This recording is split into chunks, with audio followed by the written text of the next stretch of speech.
Pensando correctamente nos toca hoy. Seguimos con el estudio de Filipenses, ¿sí? Así que ahí acompáñame en tu Biblia, ¿sí? En el libro de Filipenses, capítulo 4. Vamos a leer versículos 8 y 9. Pero antes de eso, vamos a orar, vamos a pedirle al Señor que sea Él el que nos pueda hablar en esta mañana, ¿sí? Que Él pueda hablar a nuestros corazones. No sé vos, pero en este momento yo estoy un poquito ansioso. No, como siempre. Así que vamos a orar y vamos a agradecerle al Señor, a pedirle que Él pueda hablarnos, ¿sí? Vamos a disponer el corazón. Creo que es la parte fundamental de esta mañana es que cada uno pueda disponer el corazón. Y que la palabra de Dios sea la que pueda hablarnos, ¿sí? Oramos. Padre, te damos gracias, Señor, por una mañana más que podemos abrir las puertas de la iglesia. Gracias porque, a diferencia de nuestros hermanos allí en Pakistán, Señor, con tanto dolor y tanta también responsabilidad, nosotros podemos abrir la iglesia libremente y podemos venir y congregarnos libremente, Señor. Y nuestra vida no está en riesgo. Señor, y pedirte que tú puedas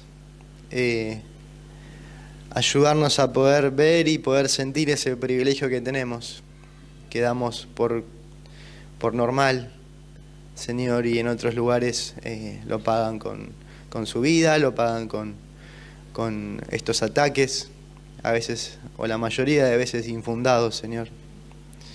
Te pedimos por nuestros hermanos allí en Pakistán que tú puedas, Señor, obrar de alguna manera milagrosa que solo tú lo puedes hacer en cada familia, cada padre, cada niño, Señor, que está en este momento padeciendo las consecuencias de este ataque que han sufrido, Padre.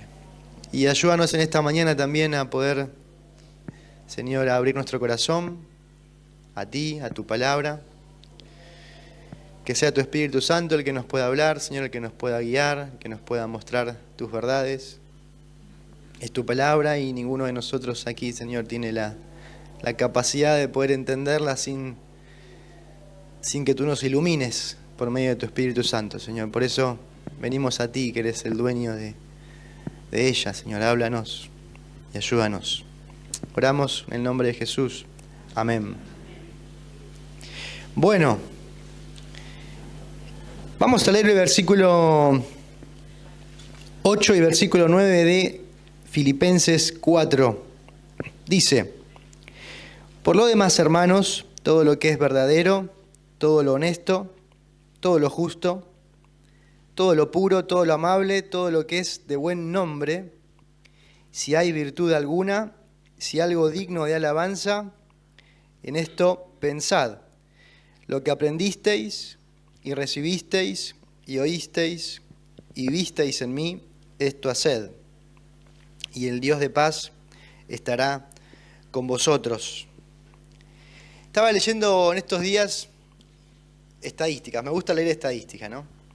Para ver cómo está la cosa en el mundo, en Argentina, y me puse a buscar algunas estadísticas sobre la ansiedad, ¿sí? Ahora les voy a explicar por qué. Y por ejemplo, acá tengo una que fue publicada el año pasado, que dice que 3 de cada 10 personas presentan niveles de ansiedad significativos. Después tengo otra, esto se publicó en La Nación también. Vamos a ver.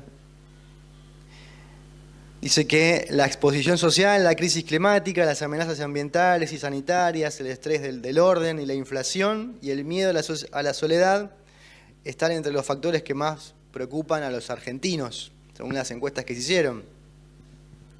Otros un poquito más dura, dice que en una encuesta entre una fracción de 1.200 personas,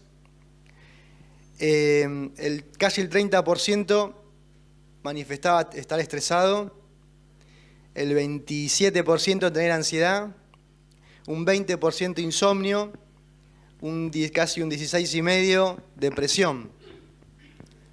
Y esa es la sociedad. Y hay otro artículo que habla de lo que fue el post-pandemia, diciendo de que porcentajes mucho más altos de argentinos están padeciendo ansiedad, estrés.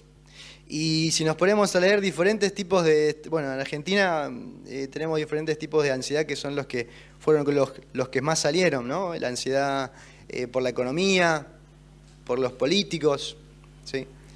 Que nos afectan en el día a día. Entonces, no quiero de alguna manera tocar este tema no siendo serio tal vez, ¿no? O ligero o superficial. La ansiedad es un tema muy, muy presente hoy en día en la sociedad. ¿Quién no estuvo ansioso en algún momento? A ver, que levante la mano. Acá vamos a hacer un censo. ¿Cuántos sintieron ansiedad una vez? Levante la mano, a ver, vamos a hacer más fácil. Ahora, yo no soy un experto en el tema, estuve leyendo bastante, pero en lo particular tengo como una mirada, una visión del tema de la ansiedad muy personal, que yo lo dice la palabra de Dios, la ansiedad la puedo enfrentar con la palabra de Dios. La palabra de Dios es suficiente para quitar o calmar la ansiedad. No está mal tener ansiedad. Está mal que yo me quede con ella y la cargue, ¿no? Primera Pedro ahí que decía, echando toda vuestra carga, toda vuestra ansiedad sobre él porque él tiene cuidado de nosotros. No voy a entrar en el tema específico de la ansiedad, pero ¿por qué lo traigo a colación? Acá, así, primero. Porque para entender Filipenses 4, 8 y 9 tengo que entender el contexto.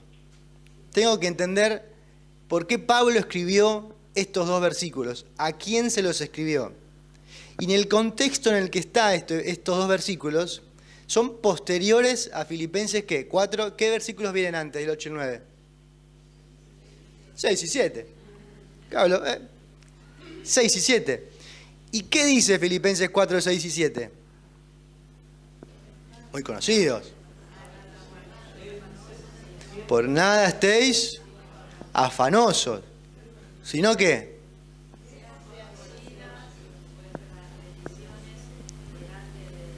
amén. ¿Qué más? En toda oración y ruego. Ese ruego es súplica. ¿Y con qué? Con acción de gracias. ¿Y qué dice? ¿Cómo termina el 7? Y la paz de Dios que sobrepasa todo entendimiento guardará vuestros corazones y vuestros pensamientos en Cristo Jesús. Eso habló Carlos la semana pasada, no voy a repetirlo, ¿no? Esa parte de la paz de Dios guardará es ahí Dios haciendo guardia y cuidándonos, cual soldado. Y se guardará vuestros corazones y vuestros pensamientos en Cristo Jesús. Ahora, si la paz de Dios no me puede guardar de la ansiedad, de cualquier otro problema que pueda llegar a tener o preocupación, no va a haber nada que lo pueda hacer. ¿Sí? Si la paz de Dios no puede hacer eso, no va a haber nada que me pueda guardar de la ansiedad. Gracias a Dios porque tenemos Filipenses 4, 6 y 7. Ahora, Pablo cuando escribe Filipenses 4, 8 y 9, está saliendo de estos dos versículos. Entonces mi pregunta, mientras leía estos versículos y trataba de meditar en ellos, era ¿qué estaban pasando los hermanos en la iglesia de Filipenses, ahí en Filipo, para que Pablo tenga que escribirles esto? Y leyendo la carta, bueno, empecé a ver algunas cositas. Por ejemplo, Pablo estaba en la cárcel, ¿no? Podía ser una de las preocupaciones de los filipenses. Pablo, aquella persona que había fundado la iglesia, estaba preso. Y Pablo dice ahí varias veces que ellos tenían la intención de poder ayudarlos y por diversos motivos que no se dicen explícitamente, no lo habían podido hacer. Entonces, Después llega un momento donde pueden mandar la ofrenda por Epafrodito. Pero tenían la intención y no lo podían hacer, estaban preocupados. ¿Qué más? Dice que Pablo no dice que él necesitaba ayuda económica, pero se puede dejar ver de que él necesitaba una ayuda económica, estaba preso. Dice que no contaba con mucha ayuda, y por eso ahí los filipenses le mandan una ayuda económica. También ahí Filipenses dice que algunos buscaban hacer sufrir al apóstol Pablo, predicando a Cristo por envidia. Y él dice, no importa, sea por envidia, por vanagloria, no importa, Cristo es predicado. Habían amenazas y persecución, por eso en 1:27 al 30 habla, ¿sí?, de que tenían que seguir adelante, dignos del Evangelio, a pesar de la amenaza, a pesar de la persecución, tenían que seguir. Había tensión entre hermanos. Ahí también hablaba Carlos el domingo antepasado, ¿sí?, entre dos mujeres, Evodia y Sintique, ¿qué decía? Que tenían que tratar de estar unidas. Filipenses 4, 6 y 7 nos deja entender de que por alguna razón estaban ansiosos. Y estaban preocupados, porque por algo le dice Pablo, por nada estén ansiosos. Y podríamos citar algunos versículos más. Ahora, ante esta situación de lo que estaban viviendo los filipenses, ¿sí?, lo que estaba viviendo la gente de esta iglesia, Pablo les tiene que decir, por lo demás, hermanos, y una serie de cosas, todo lo que es verdadero, honesto, justo, puro, en esto pensar. Y sin duda, como dije recién, sin ser ligero en el asunto, acá hay personas de todas las edades, hay jóvenes, hay gente mayor, hay solteros, casados, ¿no? Todos tenemos conflictos. Tenemos que tomar decisiones importantes, conflictos en la universidad, tal vez en la facultad nos va mal, tenemos que rendir y no llegamos. Algún conflicto amoroso. Todos estamos pasando algún momento difícil, la pérdida de algún ser querido, pérdida del trabajo, enfermedades, tal vez exceso de trabajo que no se puede controlar. Todos atravesamos situaciones que de alguna forma u otra nos pueden generar alguna forma de preocupación excesiva, que llega al punto de convertirse en algo que nos pesa mucho. ¿Sí? Ahora, la pregunta sería, ¿cómo estos versículos nos pueden ayudar, ¿sí?, a poder transitar por este camino que nos tocó caminar a todos, de una forma, de una perspectiva bíblica? La pregunta concreta sería, según el tema de hoy, ¿cómo puedo pensar correctamente? ¿O no? ¿Cuál era el tema de hoy? No está. ¿Cuál era el tema de hoy? Pensando correctamente, ¿no? Entonces, ¿cuál sería la pregunta? ¿Cómo puedo pensar correctamente? Bueno, vamos a ver tres cosas. La primera, vamos a ver 3 puntos breves. Primero, consagrar o transformar mi mente. Y ahora vamos a hablar de eso. Segundo, vamos a ver la consagración de mis acciones. Y el tercero, según el versículo, vamos a ver cosechando la paz de Dios. Entonces, primer punto, consagrar y transformar mi mente como punto 1. Y para eso tenemos que responder una pregunta, y quiero que me ayuden. Yo les voy a preguntar, ustedes me van a decir, ¿qué es todo lo verdadero, honesto, justo, puro, amable, de buen nombre? Si hay virtud alguna, si algo digno de alabanza. ¿Qué es todo eso? ¿Quién me responde?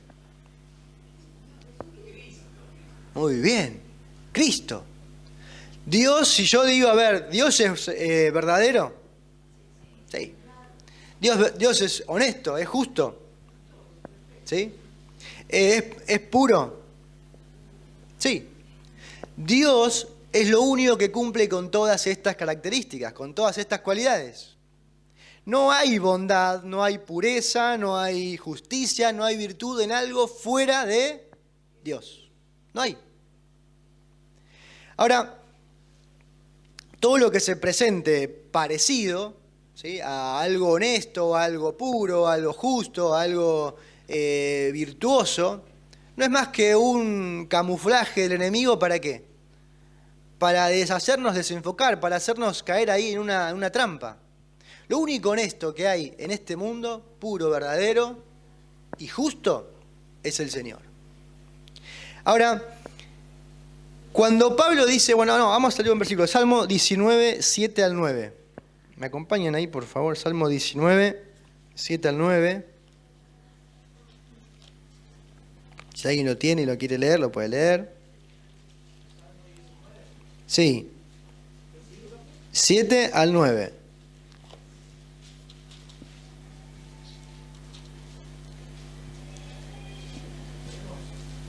Sí. Dice, la ley del Señor es perfecta, infunde nuevo aliento. El mandato del Señor es digno de confianza, da sabiduría al sencillo. Los preceptos del Señor son rectos, traen alegría al corazón. El mandamiento del Señor es claro, da luz a los ojos.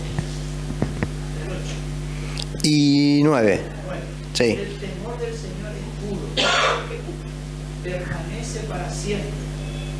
Las sentencias del Señor son verdaderas, todas ellas son justas.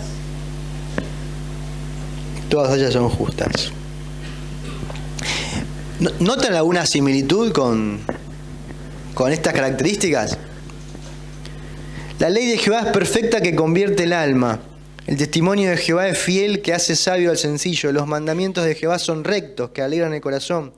El precepto de Jehová es puro, que alumbra los ojos. El temor de Jehová es limpio, que permanece para siempre. Los juicios de Jehová son verdad, todos justos.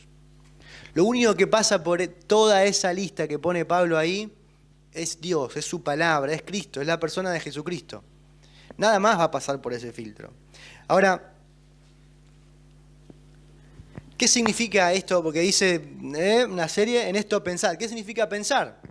Vamos a tratar de responder esa pregunta. ¿Qué significa pensar? En realidad, una mejor traducción la tienen otras Biblias, por ejemplo, la Biblia de las Américas, que no dicen esto pensad, dicen esto meditad. ¿Sí? No se trata de pensar, sino de meditar. ¿Por qué? Porque uno puede pensar muchas cosas, una cantidad de pensamientos enormes tenemos durante todo el día. Pero el problema radica en ¿dónde? En lo que yo medito, no en lo que pienso, en lo que medito. Meditar es esa acción como rumiar. Hablar con mi esposa Moni, me gusta charlar de ciertas cosas, discutir a veces, sin golpearnos, ¿no? Discutir bien. A veces yo recibo algún golpe, pero está todo bien. Hasta ahora no pasó a mayores. Significa rumiar. ¿Vieron cuando están ahí masticando? Estamos masticando algo. Y lo masticamos, y lo masticamos, y lo masticamos, y lo masticamos. Che, ya está, no, sigo. Que la carne está dura y uno le da. Eso es meditar. Es agarrar algo y darle en la cabeza, y darle vuelta, y darle vuelta, y darle vuelta. Ahora, el problema no es meditar. El problema es qué medito. Cuando me pongo a meditar en mis problemas, en mis preocupaciones, en cosas que no pasan por esta serie de características o cualidades, ahí viene el problema. Meditar está perfecto, pero ¿cuál debería ser mi meditación? Como decía el salmista, en la ley de Jehová está mi meditación. Debería meditar en la palabra de Dios, porque es lo único que va a pasar por todos esos filtros, por todas esa serie de características. Entonces, la pregunta que sigue sería, ¿por qué Pablo le dice a los filipenses, mediten en estas cosas? ¿Por qué será? Es más, no es un simple consejo, ¿eh? ¿Saben qué es? Si vamos a la lectura estricta, es un mandato. Pasa que estamos acostumbrados a leerlo y pasarlo de largo, ¿no? Pero es un mandato. Es en esto pensad, en esto meditad. No me está dando una opción. Me está diciendo, no, medita en esto. ¿Y por qué me está diciendo que medita en esto? Porque el pensamiento, la meditación es un ejercicio. Y si yo no medito en la palabra de Dios, si yo no medito en todo lo que es verdadero, ¿en qué voy a meditar? En todo lo que no es verdadero. Si no medito en todo lo que es puro, ¿en qué voy a meditar? En todo lo que no es puro. Porque, seamos honestos, entre las varias cosas que tenemos que meditar, somos humanos inclinados ¿hacia qué? Hacia el pecado, hacia el mal. No hay forma de que mi naturaleza, mi carne se levante una mañana temprano a las 6 de la mañana y diga, quiero meditar la palabra de Dios. No, normalmente a las 6 de la mañana quiero seguir durmiendo. Quiero seguir durmiendo, me quiero dar vuelta para el otro lado a las 6 de la mañana, no me quiero levantar. Pero el ejercicio, el entrenamiento de levantarme y decir, no, tengo que leer la palabra de Dios, tengo que pasar un tiempo en oración, tengo que meditar la palabra de Dios. Y si no lo hago a la mañana, entonces lo hago a la noche, antes de irme a dormir. Si antes de dormir voy a leer, porque sé que no me levanto y me va mejor en la noche. Pero ese ejercicio es algo que mi cuerpo, mi carne, no está acostumbrado a hacer y no lo quiere hacer. Pero eso es lo que Pablo le dice a los filipenses, en esto mediten. Es una acción que tengo que hacer, es un mandato prácticamente. Ahora, si no meditamos en Dios, lentamente vamos a ir meditando en lo contrario. ¿Sí? Y te va a pasar, seguramente te pasó, porque a mí me ha pasado, que puede que un día no medites en Dios, 2 días no medites en Dios, 3 días no medites en Dios, al 4.º día estás enfurecido. Porque te vas alejando de Dios. Me voy apagando. Ahora, cuando leía este pasaje, pensaba en un versículo muy conocido que es Romanos 12:2. Acompáñame a Romanos 12:2, si alguien lo tiene, lo quiere leer, también lo puede leer. 12:2.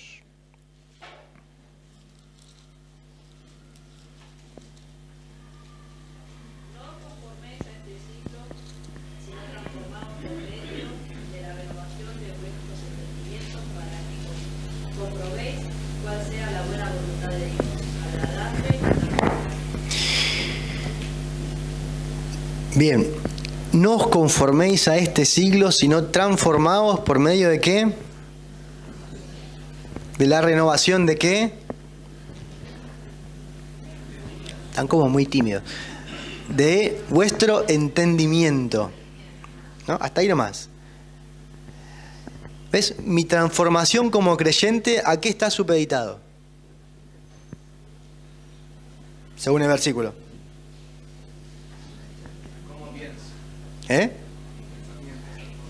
A la renovación de mi entendimiento. Entonces, no puede haber una transformación, o sea, acá, según lo que dice el versículo, el requerimiento es bastante directo y claro, ¿no?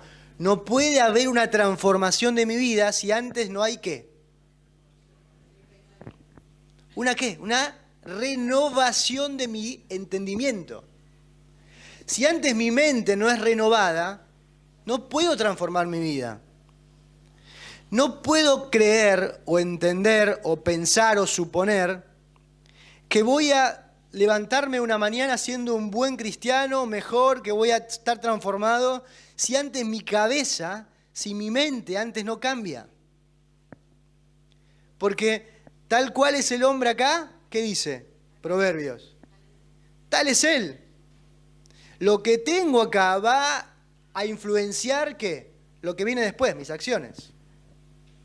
Pero no puedo, de ninguna manera, creer que Cristo me va a transformar si antes no me comprometo con el estudio de la palabra de Dios. Porque lo único que puede limpiar mi mente es la palabra de Dios. Cristo me salva el alma. Cristo me perdona mis pecados. Cristo me da ese pasaje a la vida eterna, al cielo, sin que yo tenga que hacer nada. Y eso es un acto de gracia, un acto de misericordia, algo que me lo regala, algo que me lo da. Yo tengo que poner mi fe en Él. Pero si quiero que mi mente se transforme, y si quiero que mi conducta se transforme, tengo que renovar mi mente. Y mi mente no se va a renovar así, por arte de magia. No. Mi mente no se va a renovar simplemente viniendo los domingos acá a la mañana a la iglesia, ni viniendo un sábado a la reunión de jóvenes, o viniendo un sábado a la reunión de matrimonio, y ahí no se va a renovar así. Eso es apenas un poquito, ¿sí? Un poquito de lo que yo debería estar haciendo cada día de mi vida, que es recurriendo a la palabra de Dios, para que sea la palabra de Dios la que pueda transformar ¿qué? O renovar ¿qué? Mi mente. Y mi transformación va a ser sí o sí el resultado de que yo haya transformado esto, o que yo haya renovado la mente. Ahora, y hay algo más. Romanos 12 dice: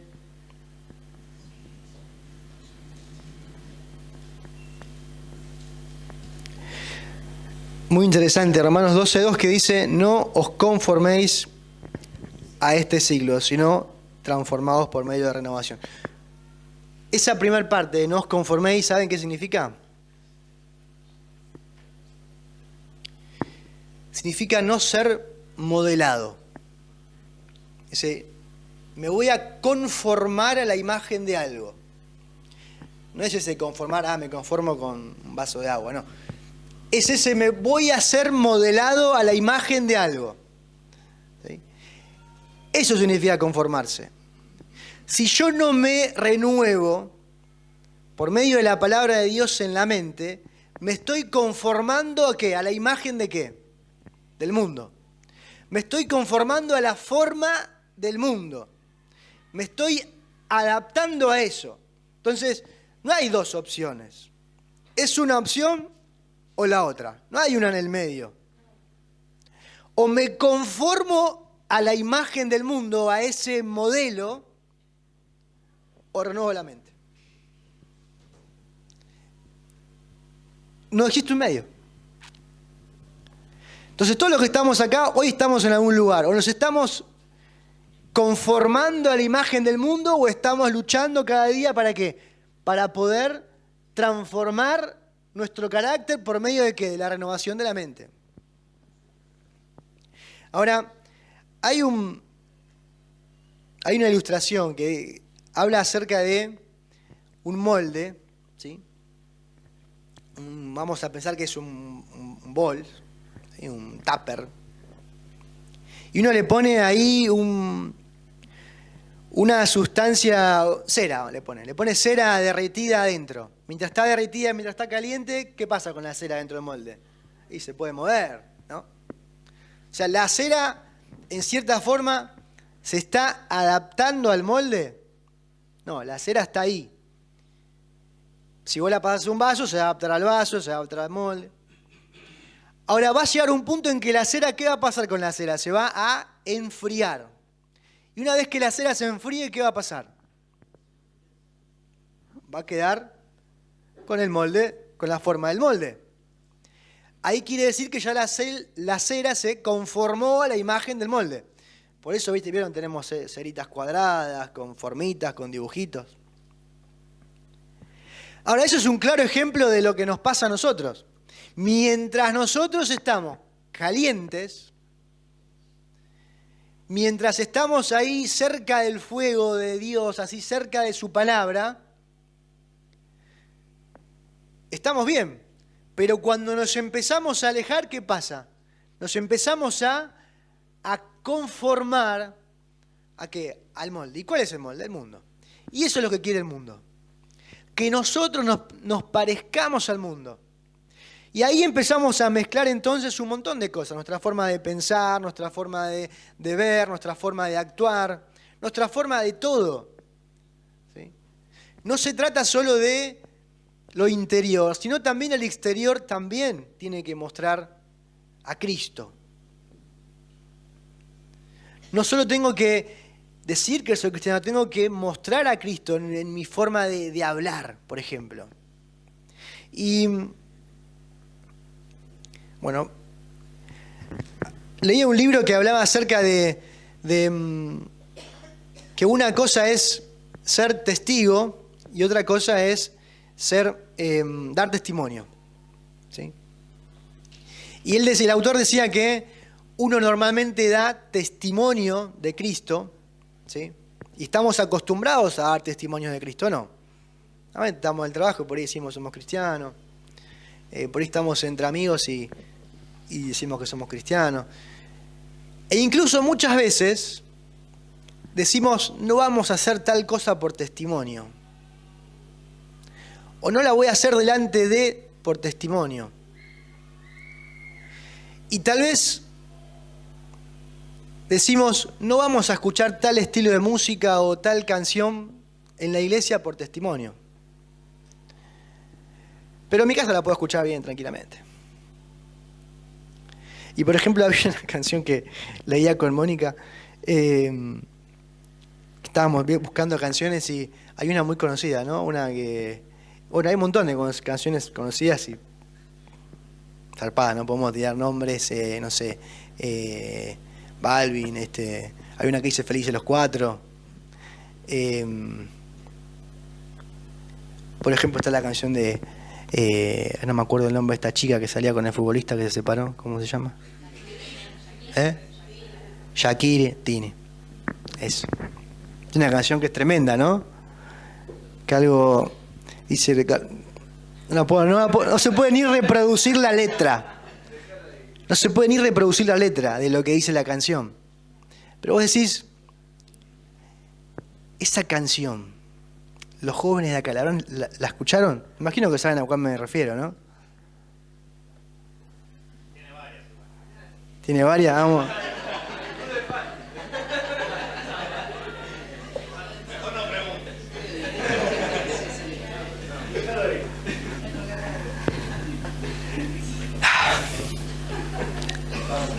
¿Hay algo de puro en las canciones de Tini? ¿Hay algo de honesto? ¿Hay algo de justicia en esas canciones?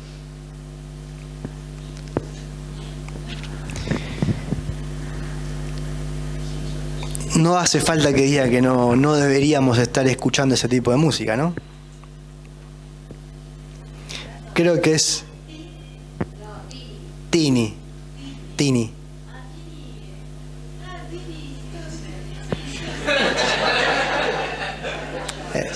¿Qué estás escuchando, Aracela? Nada.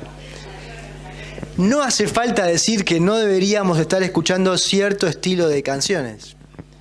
O lo que nos pasa es que las escuchamos y tomamos la letra como chiste, porque el mundo nos llevó a eso, a conformarnos a eso. Es una canción, no pasa nada con la canción, con la letra. Pero el mundo nos llevó a conformarnos a escuchar eso, a vivir eso, a respirar eso. Y si nosotros queremos ser renovados, queremos ser transformados, lo primero que deberíamos decir es, no, pará. Estará todo bien con la canción, pero no la voy a escuchar más, porque la letra es un desastre, porque la letra no honra a Dios. No se trata de si la música es buena o mala, se trata de que si la letra es un desastre, ¿para qué la voy a escuchar? Ya sé que lo que dice totalmente en contra de Dios. Esta canción que leíamos, que Felices los Cuatro, no me acuerdo ni quién se llama el que la canta.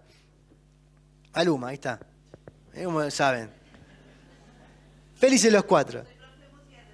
Muy bien. Felices los Cuatro. ¿De qué me estás hablando? ¿Eh?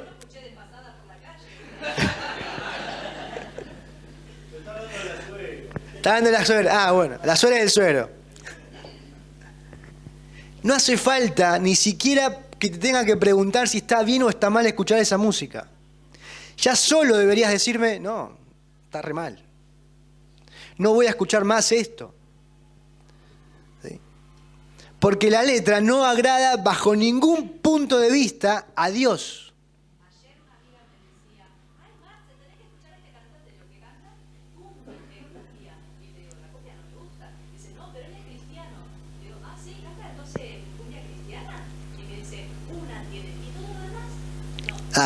Una sola.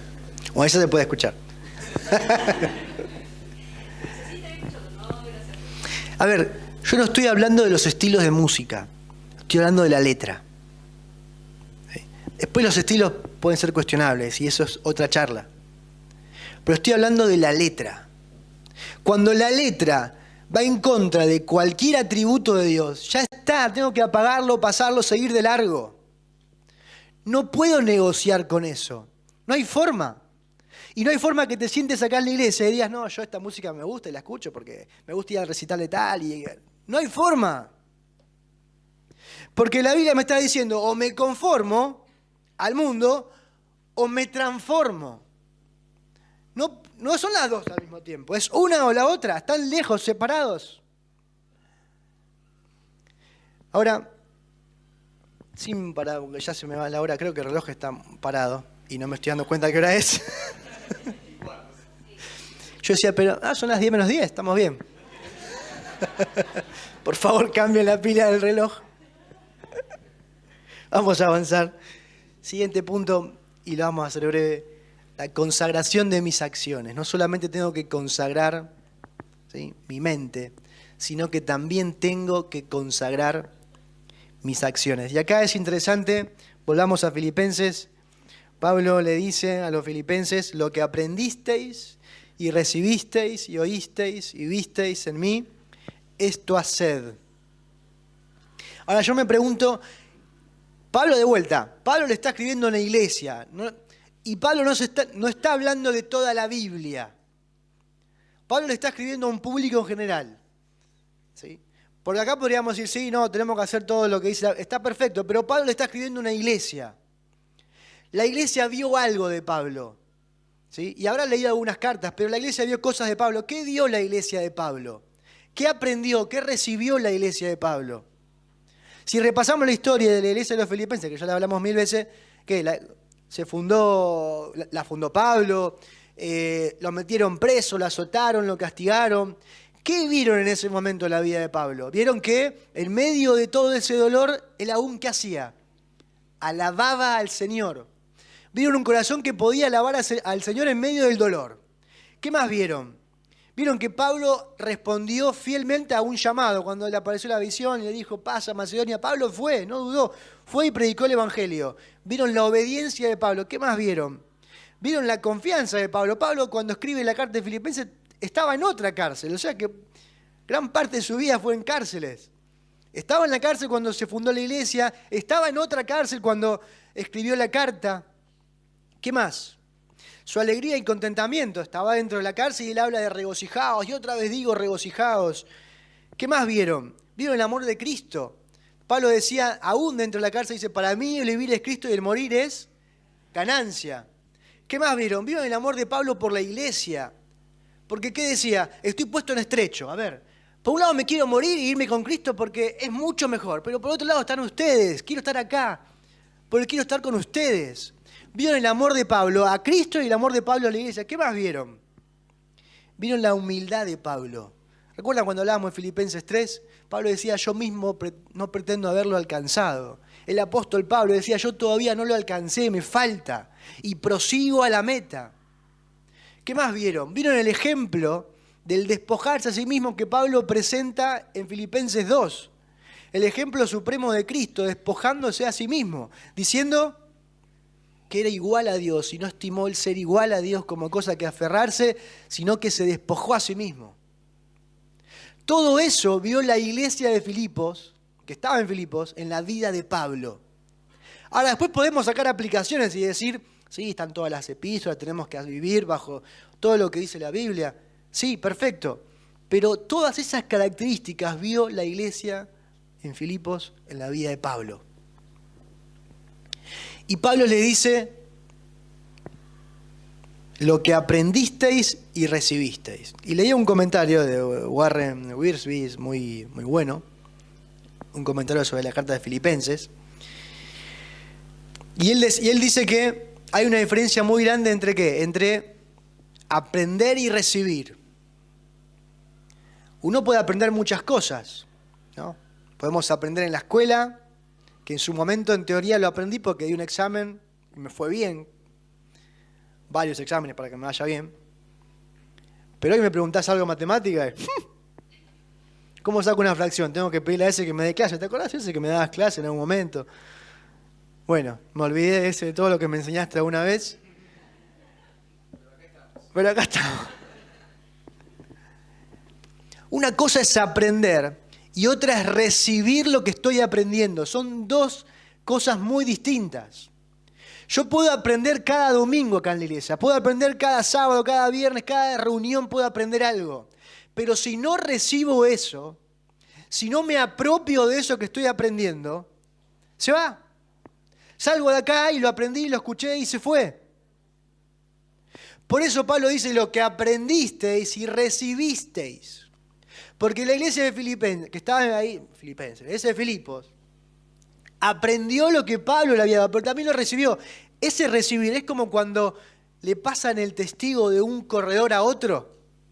¿Vieron testigo en las Olimpiadas? Ese recibir se refiere a eso, es decir, están recibiendo ese testigo. Y Pablo dice, mirá, lo que aprendiste de mí, pero también lo que recibiste. Y después le dice lo que vistes, lo que oísteis y visteis en mí. Él mismo se pone como ejemplo, no por arrogancia, sino porque era el apóstol Pablo, ¿no? Ahora, es evidente que la atención o la meditación a la que el apóstol se refería no era algo abstracto, no era algo teórico. Él quería una acción. Por eso, creo que lo segundo que tenemos que hacer para pensar correctamente es poder consagrar nuestras acciones, ¿no? Hay una relación muy directa entre lo que yo pienso y lo que hago. No está disociado. Hago normalmente lo que pienso. A veces hago las cosas incluso sin pensar, ¿no? La mayoría de veces probablemente. Pero ese hecho de poder hacer las cosas tienen que ser bajo una consagración. Y si me acompañás de vuelta a Romanos, estábamos recién ahí. Romanos 12:1 dice así que, hermanos, os ruego por la misericordia de Dios que presentéis vuestros cuerpos en sacrificio vivo, santo, agradable a Dios, que es vuestro culto racional.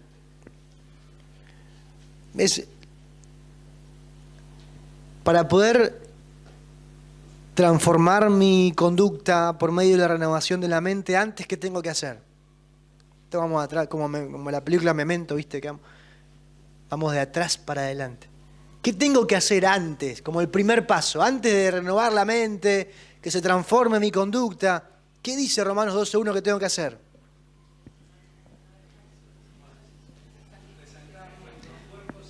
Presentar nuestro cuerpo en sacrificio vivo.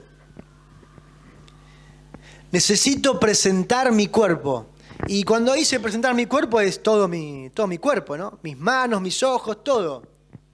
Necesito consagrar mi cuerpo, consagrar mis acciones como un sacrificio vivo. Ahora, ese sacrificio no es un sacrificio propiciatorio, es un sacrificio dedicatorio, es decir, yo le dedico mi cuerpo al Señor. No es un sacrificio por los pecados, es un sacrificio santificatorio en el sentido más estricto de la palabra. Santidad, ¿qué significa? Que me aparto para algo, me aparto para alguien. Eso es santificar. Ese sacrificio es el que tengo que hacer. Me tengo que sacrificar vivo, no más que me tengo que matar, vivo para Dios. Apartarme para Dios. Y necesito hacer eso para poder pensar correctamente. No puedo pensar que mi mente va por un camino y mis acciones van por el otro. Y no puedo concatenar mi pensamiento con mis acciones si yo todo no estoy, ¿qué? Ofrecido en un sacrificio a Dios. Lo necesito hacer. Es el primer paso, de hecho. Ahora, hay algo que me llamaba mucho la atención cuando leía el pasaje, y es cómo termina Filipenses 4:8 y 9. ¿Cómo termina versículo 9?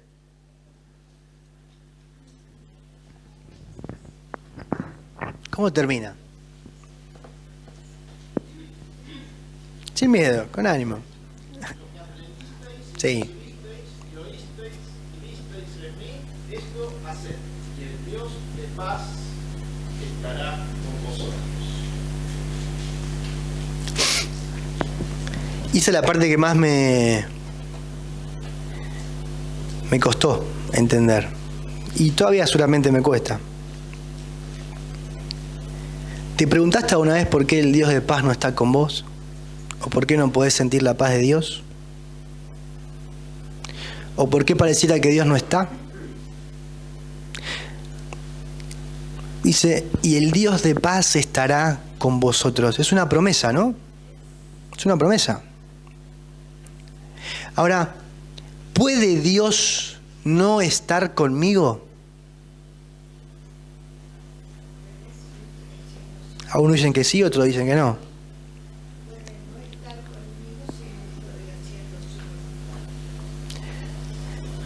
Vamos a ponerlo en un orden.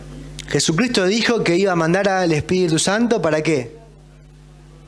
Para que esté con nosotros todos los días hasta el fin del mundo. Y vamos a decir que el Espíritu Santo es igual a Dios. En mi corazón tengo a Dios. Entonces, ¿puede Dios no estar conmigo? No, siempre va a estar conmigo. Pero Pablo no se refiere a esa presencia omnipresente de Dios, que abarca todo y que llena todo. Y que es el arras de mi salvación. Pablo se refiere ¿a qué? Al Dios de paz. Y eso sí es lo que perdemos cuando no hacemos todo esto. Y ahí sí hay una condición para sentir la paz de Dios. ¿Cuál es? Que piense correctamente y que actúe correctamente. No puedo esperar sentir la paz de Dios, ni la puedo reclamar, si no pienso correctamente y si no actúo correctamente. Entonces, antes de poder reclamar la paz de Dios en tal situación, tengo que pensar cómo estoy pensando y cómo estoy actuando. Y no te lo digo yo, lo dice la Biblia.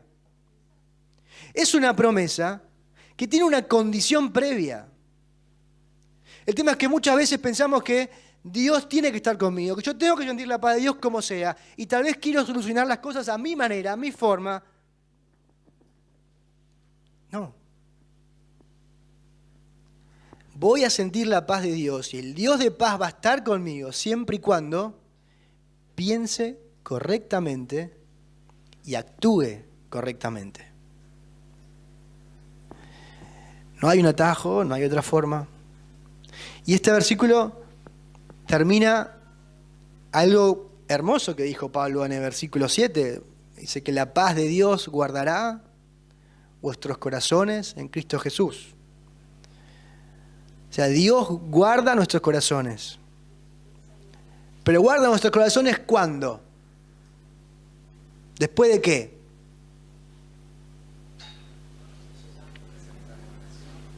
Después de orar. Dios guarda mi corazón después de orar. Guarda mi corazón y no solamente orar, porque dice en toda oración y qué. Y súplica. A veces, voy a hablar por mí, a veces he leído ese versículo muy rápido, esa palabra súplica. Pero es la misma palabra que se usa cuando Jesucristo dice que ofrecía súplicas y ruegos que estaban en Getsemaní a aquel que lo podía librar de la muerte. Dice que sudaba, ¿qué? Gotas de sangre. Bueno, esa súplica, esa intensidad, es la misma a la que se refiere en este versículo cuando dice que tenemos que orar en toda oración y ruego con súplica. Es un ruego que nace del corazón, que nace desde la desesperación, desde ese dolor profundo. Cuando oro de esa forma, hay una promesa. Dice que la paz de Dios va a guardar mi corazón, va a custodiar mi corazón, va a custodiar mis pensamientos. Y cuando pienso correctamente y cuando actúo correctamente, hay otra promesa que dice, no solamente la paz de Dios va a custodiar mi corazón, sino que Dios mismo va a estar conmigo. Y no sé qué pensás cuando lees ese versículo. Pero ¿cuántas veces luchamos por sentir la paz de Dios y reclamamos la paz de Dios sin antes evaluar si nosotros primero estamos haciendo las cosas bien delante de Él. Como cristianos, tenemos asegurado la salvación y un montón de promesas que Dios tiene para sus hijos, que Dios nos quiere dar. Pero esas promesas sí tengo que acercarme a Él. Sí tengo que estudiar su palabra, sí tengo que leerla, sí tengo que moldear mi mente. Sí tengo que buscar no conformarme al mundo. No puedo estar ahí entre los dos lugares. Y vamos a terminar orando y no sé si todos los que están acá alguna vez han experimentado la paz de Dios más importante que es la primera. Cuando uno habla de la paz de Dios la hizo posible Cristo en la cruz. Que yo pueda estar en paz con Dios es una cosa. Que yo pueda disfrutar la paz de Dios en el día a día y en cada circunstancia es otra. La paz entre Dios y yo la hizo Cristo. Porque Él murió en la cruz por mis pecados. Porque Él derramó su sangre por mí. Porque todo lo malo que yo hice, todo lo desastroso que fue mi vida, todas las veces que viví totalmente en contra de Cristo, con mi forma de actuar, de verme, de hablar, de pensar, con lo que escucho, con lo que miro, con lo que hago, con lo que oculto y pienso que nadie ve. Por todos y cada uno de esos pecados, Cristo tuvo que morir en la cruz. Y dice la Biblia que si yo pongo mi fe en ese sacrificio de Cristo, puedo pasar de muerte a vida. Él perdona mis pecados. Y escucha esto, Él no me hace mejor persona. ¿Sí? Cristo no me hace mejor persona. Cristo me hace nuevo. Él no me mejora. Él me hace nuevo. Él me da otra identidad. Él no es que hace que yo me vea mejor. No, Él me hace de nuevo. Él me hace nacer de nuevo. Es otra versión de Darío. Pero solo es posible por medio de Cristo, por medio de la cruz de Cristo. Y si nunca le pediste a Cristo que entre en tu corazón, que perdone tus pecados, me gustaría invitarte a que lo podamos hacer en esta mañana, que oremos. Que puedas orar y que le puedas decir a Cristo, Señor, llevo mucho tiempo viviendo en mi pecado. Llevo mucho tiempo creyendo que mi forma de vivir está bien. ¿Sabes que estés en la iglesia durante mucho tiempo no te hace salvo? Que tus padres sean cristianos no, tampoco te hace salvo. Y si crees que sos cristiano y pasaron muchos años y no hay frutos y no hay cambios, también me pondría a pensar si realmente conocí a Cristo. O si tal vez como Job, de oídas te conozco, Señor. Vamos a orar, vamos a cerrar los ojos. Y si vos conocés tu situación delante de Dios, cómo está tu vida espiritual, cómo está tu vida, vos y Dios, esto es entre vos y Dios. Si viniste por primera vez a la iglesia, si estás hace mucho y todavía entendés que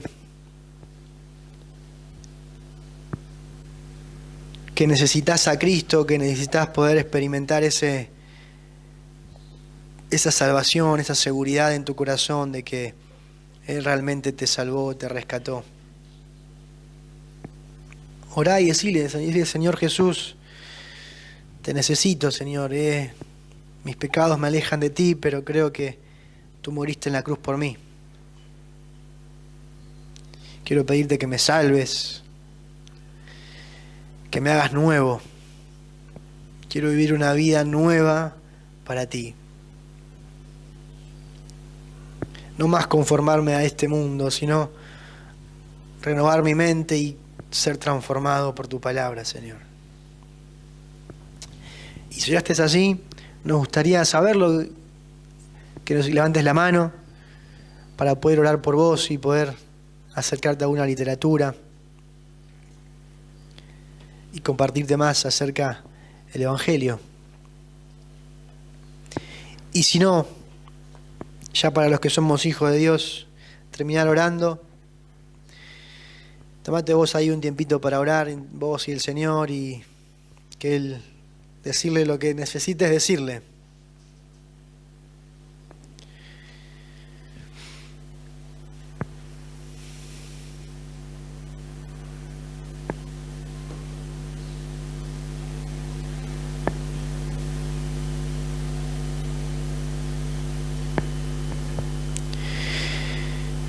Padre, te damos tantas gracias, Señor, por tu palabra, tantas gracias por tu Espíritu Santo, por el ejemplo de Pablo, por poder tener en nuestras manos estos escritos, Señor, esta Biblia. Por, como decíamos al principio, por poder tener esta libertad de abrir tu palabra, Señor, acá en la iglesia, libremente en nuestras casas. Gracias, Señor. Pero no quisiéramos que sea solo teórico.